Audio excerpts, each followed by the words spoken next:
Hola, el viaje a nuestra América Mágica es especial, ya que el día de hoy, 23 de abril, se celebra el Día del Idioma o el Día del Libro. Y para que esta fecha sea más especial, viajaremos por uno de los estilos narrativos más reconocidos de nuestra literatura. Una prosa con magia, estilo y sobre todo mucha esencia latinoamericana. Esta es por supuesto el realismo mágico, así que bienvenidos.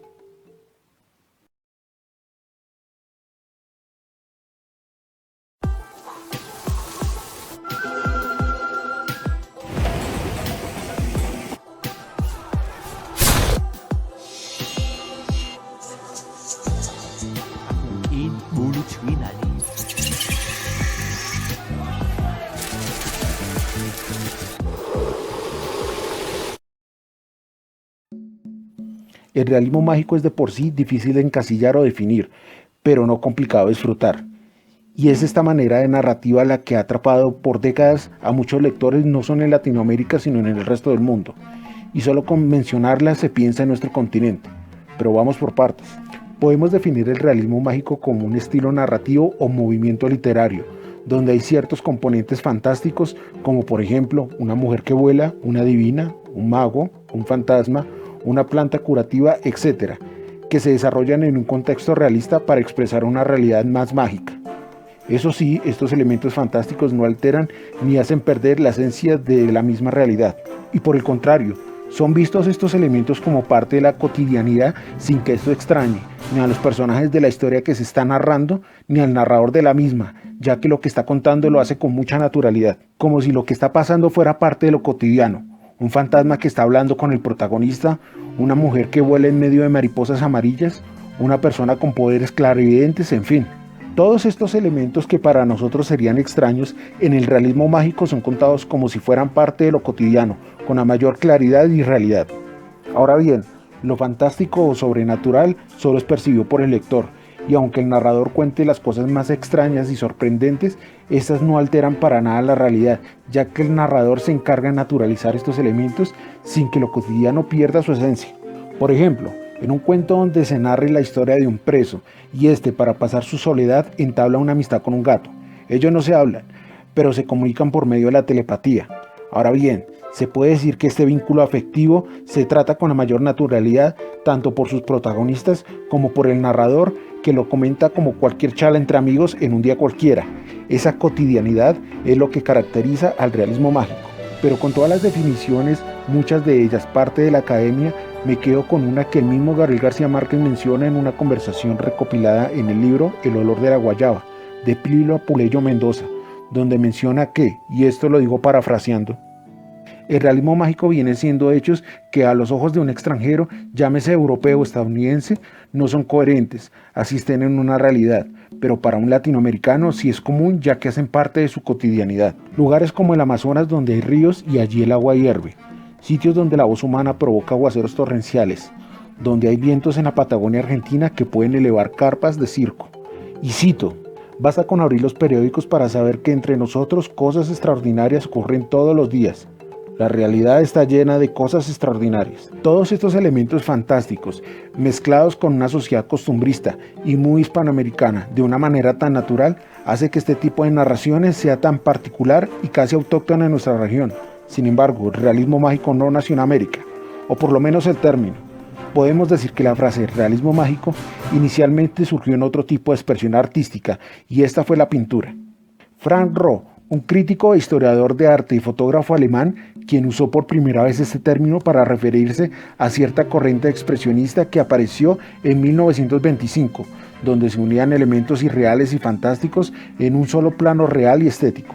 Aunque este término quedó como simple expresión en su momento, sí fue tomada tiempo después, más exactamente en 1947, por el escritor venezolano Arturo Uslar Pietri, en un ensayo de su autoría llamado Letras y Hombres de Venezuela. Utiliza por primera vez este término para describir cierta narrativa latinoamericana emergente. Se produjo entonces un tipo de literatura que a falta de mejor nombre podríamos llamar realismo mágico. El primero que usó esa palabra fui yo. Bueno, entonces de ahí se regó, como las palabras tienen su destino, ¿no? Sí. Bueno, después me enteré que esa palabra no la había inventado yo. ¿Parece un alemán? Es lo que le iba a decir. Sí. Después me enteré porque buscando libros viejos míos, me encontré un libro de la revista Occidente, de 1920 y pico, de un crítico de arte alemán llamado Franz Roh, que escribió sobre el expresionismo alemán de los años 16, 17, de la Primera Guerra, por ahí. Y ese libro se llamaba Realismo Mágico. Seguramente, y yo lo leí, claro, ese libro y me impresionó mucho, pero luego me olvidé de él. Pero eso entró a ese torrente subconsciente. Sí. Y cuando estaba yo buscando una palabra para definir eso, me vino el realismo mágico sin darme cuenta de que no estaba inventando nada. De que nada. ya estaba inventada. Pero pegó la palabra y la palabra se ha pegado. Tal vez el ensayo Larpietri vaticinó lo que décadas después vendría, y a pesar que había ciertas líneas literarias que ya mostraban algo de realismo mágico, en cuentos como los de Horacio Quiroga y de cierta manera en la novela La vorágine de José Eustacio Rivera, fue en las décadas de los 60s y 70s del siglo XX que se comenzó a consolidar este movimiento literario, con una sociedad que estaba creciendo a la par de los avances tecnológicos, con una situación sociopolítica en constante movimiento. Una sociedad permeada de supersticiones y creencias indígenas que alimentaron este tipo de nueva narrativa.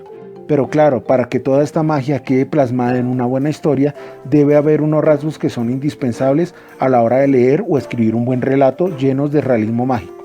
Por ejemplo, el escenario donde se desarrolla la historia debe estar en un contexto adecuado para que fluya la narrativa y los elementos fantásticos, como lo pueden ser una zona rural, una ciudad antigua, la selva, un cementerio, en fin. Algo que se ve mucho en Latinoamérica y donde se pueden acoplar personajes y hechos fantásticos que se encuentran en los mitos, leyendas, tradiciones culturales o el folclore. Otro rasgo es el manejo del tiempo, ya que es una cualidad reconocida en el realismo mágico. Las distintas formas con las que se manejan los eventos y la línea temporal en la que se desarrolla la trama. A veces el tiempo es cíclico, hay saltos de tiempo, tiempo estático o contiene recuerdos o como se conoce como flashback, como en las historias que van por generaciones. Un ejemplo claro es La Casa de los Espíritus de Isabel Allende.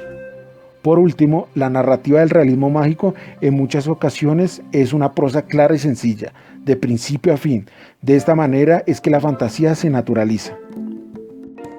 A medida que pasaba el siglo XX, muchas otras características se unían a la discusión del realismo mágico. ¿Es un movimiento literario o una etiqueta comercial? ¿Es el realismo mágico parte de la literatura fantástica? Ahora bien, no es desconocido que con el auge de nuestra literatura por el mundo, lo cual fue llamado el boom latinoamericano, se dio a conocer más el realismo mágico y de ser reconocido como parte de América. Sin embargo, como mencioné al principio, este tipo de relatos tiene unas particularidades muy marcadas que permiten mostrarla más como un estilo narrativo que como un eslogan o un cierto tipo de marca. Pero también hay que reconocer que muchas editoriales toman el realismo mágico como una etiqueta para vender muchas obras que en ciertas ocasiones no contienen nada ni de realismo ni de mágico. Y es ahí donde también entra el tema que si el realismo mágico pertenece a la literatura fantástica. Y hay algunos que piensan que no. Por mi parte sí lo considero, ya que tenemos que entender que este tipo de literatura, y me refiero a la fantástica, es un concepto muy amplio, algo que va más allá de autores como Tolkien o George R.R. Martin, es decir, la literatura fantástica épica. Tengamos presente que es universal, todas las culturas tienen mitos y leyendas, y de estas surgen diversos relatos que han perdurado primero por la oralidad y después en lo escrito. Así que la fantasía va más allá de un caballero con armadura en un ambiente del medioevo europeo. Entonces, como las Mil y una noches, los cuentos de Mama Ganso, la Eneida, los cuentos populares africanos o las fábulas, el realismo mágico, con todo y su magia autóctona, hacen parte del imaginario de un pueblo. En algún momento también se ha hablado de lo real maravilloso, un término que el mismo Alejo Carpentier menciona como un sentir del latinoamericano por medio de los rasgos indígenas y afros en los relatos tradicionales. Y aunque puede ser de alguna manera diferente, sobre todo en la narrativa, ya que el real maravilloso plantea que en esta ocasión el narrador explica los sucesos maravillosos por medio de la lógica, muchos expertos suelen señalarlos como si fueran el realismo mágico y lo real maravilloso como una sola expresión. Eso es de cada persona. Por mi parte yo le hago caso al señor Larpietri, quien en una entrevista menciona que los dos términos son lo mismo, y buscar diferenciar entre el uno y el otro es hilar delgado. Pues Alejo, por esa misma época, Hablo de lo real maravilloso. A mi modo de ver es lo mismo. Hay gente que se ha puesto a hilar delgado y a decir que eran dos cosas distintas. No es verdad. No, no es verdad. Yo conocí mucho a Alejo y no teníamos dos conceptos distintos. Estábamos hablando de lo mismo. Él me llamaba con una palabra y yo la llamaba con otra. Pero lo que estábamos reflejando era ese hecho, era esa sobrerealidad, esa realidad compleja de mezcla cultural, de naturaleza mágica, de vida mágica, que está en lo hispanoamericano tradicional. Lo que sí podemos encontrar en estos tipos de narraciones es un sentir de cómo los escritores tratan de explicar ciertas situaciones complejas de nuestra sociedad hispanoamericana por medio de la fantasía, tal vez para manifestar todas aquellas problemáticas sociales que nos invaden y contarlas de una manera más dulce. Entonces, para finalizar, ¿qué obras podemos encasillar en este realismo mágico? ¿Qué autores son los exponentes de este tipo de relatos? Podemos hablar de los más conocidos: Gabriel García Márquez, Isabel Allende, Carlos Fuentes, Mario Vargas Llosa y obras. Hay muchas. La ya mencionada Casa de los Espíritus, Aura, Como agua para chocolate, mejor dicho. Para hablar de ellos y de sus obras habrá un gran espacio, y por supuesto ellos y sus obras tendrán su propio video. El propósito de este canal es narrar las historias de nuestra América mágica, así que si quieres conocer más de estos relatos, dale un me gusta a este video y compártelo en tus redes sociales para que pueda llegar a más personas. También suscríbete al canal, y si quieres conocer más de estos relatos, visita la cuenta en Twitter y el grupo en Facebook.